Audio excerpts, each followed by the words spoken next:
kitchen. Thank you for joining me, and today's recipe is from my 4 Seasons Ninja Foodie cookbook, and in there you'll find the full list of ingredients. And if you need any of the equipment that I use during the recipe, then just go over to my website and it'll be linked on my accessories page for you. I really hope you enjoy this recipe. If you do, don't forget to hit that like button for me, and if you're new to Susannah's Kitchen, then subscribe to my channel for new weekly content. I'd love to see some of your creations, so don't forget to add them to my Facebook group and tag me in on my social media platforms. The links are all down below in my description. So I think we've got everything covered.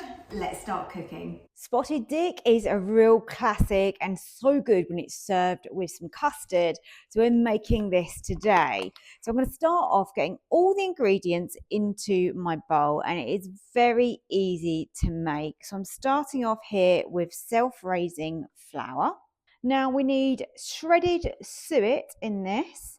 So this is the one that I have got from the supermarket, and let's add that in as well. Now we're going to be using 2 processes from the Ninja Foodie to create this lovely pudding, and that's going to give us a really nice texture to it.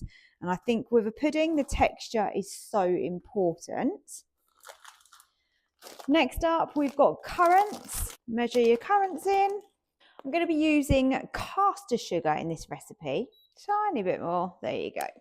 Now it's going to be the liquid that's going to bring this together. So I'm going to be using some whole milk. With a traditional spotted dick, it's lovely to have the zest of a lemon and also an orange. So let's zest these and get that in.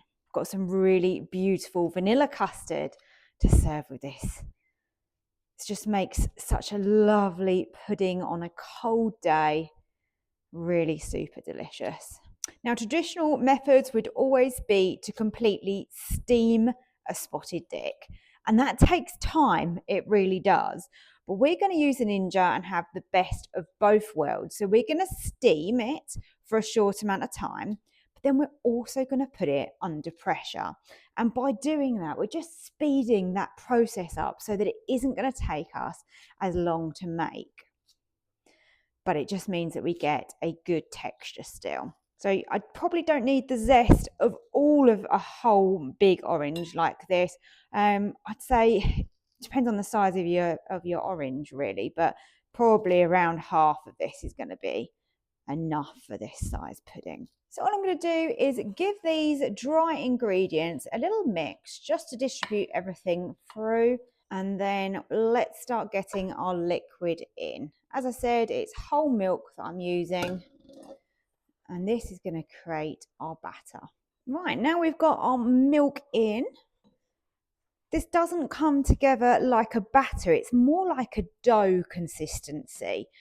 So if you get to this stage and you think, oh my goodness, it doesn't seem right, then this is absolutely fine. This is exactly as it's meant to be. So I'm just making sure that there is enough liquid in there. And I think we are about ready to put that into my pudding basin and get that covered and steaming. So I'm just using my hands to bring this together, which is happening fairly easily. I have greased my pudding basin with a little bit of butter. Let's get the rest of that in, and then we can push that down. There we go. So that's quite a nice size that. This is a 600 milliliter pudding basin, and I've got a nice kind of edge there. It's not coming right to the top. So that seems a good size. And this is definitely going to feed, you know, imagine that in a quarter. That's going to feed 4 people nicely. So I'm going to get my piece of parchment. And I'm just going to give that a little fold in the middle. Put that over. And then get my string and tie this round. Now I appreciate this isn't always that easy to do on your own. Sometimes you need like another pair of hands. Here we go. Oh, got it. Tie that in a double knot. It's a little bit tricky, but it is doable. I've proved it. You can actually tie this yourself. I like just to cut off some of the excess, not all of it. Just anything that's going to be hanging down and getting in the way. We're ready to go. So you're going to need water in the bottom of your Ninja pot to be able to steam this to start with.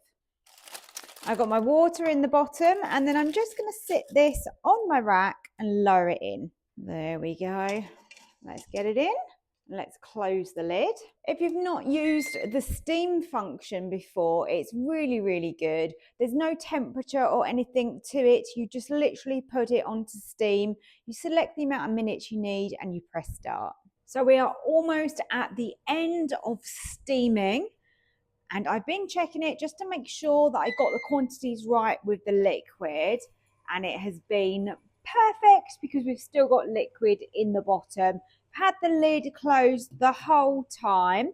You can see actually that this is risen up, which is great, which is why we put that pleat in there. So press stop. Make sure that you add extra water because to come to pressure, you're going to need 250 mils as your minimum. And we don't want to obviously not come to pressure. So just make sure you definitely add extra at this stage.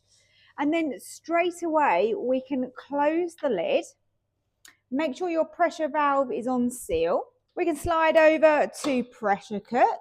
And we're going to be looking for a quick release on this. I am going to cook it on high as well. Here is my gorgeous spotted dick. I've served it with custard.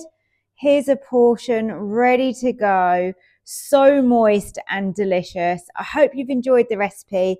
Please don't forget to like down below and also subscribe to my channel if you haven't already. Thank you so much for watching. And if you wish to purchase any of my cookbooks with delicious recipes just like this one, please head over to my website, which is www.susannaskitchen.uk.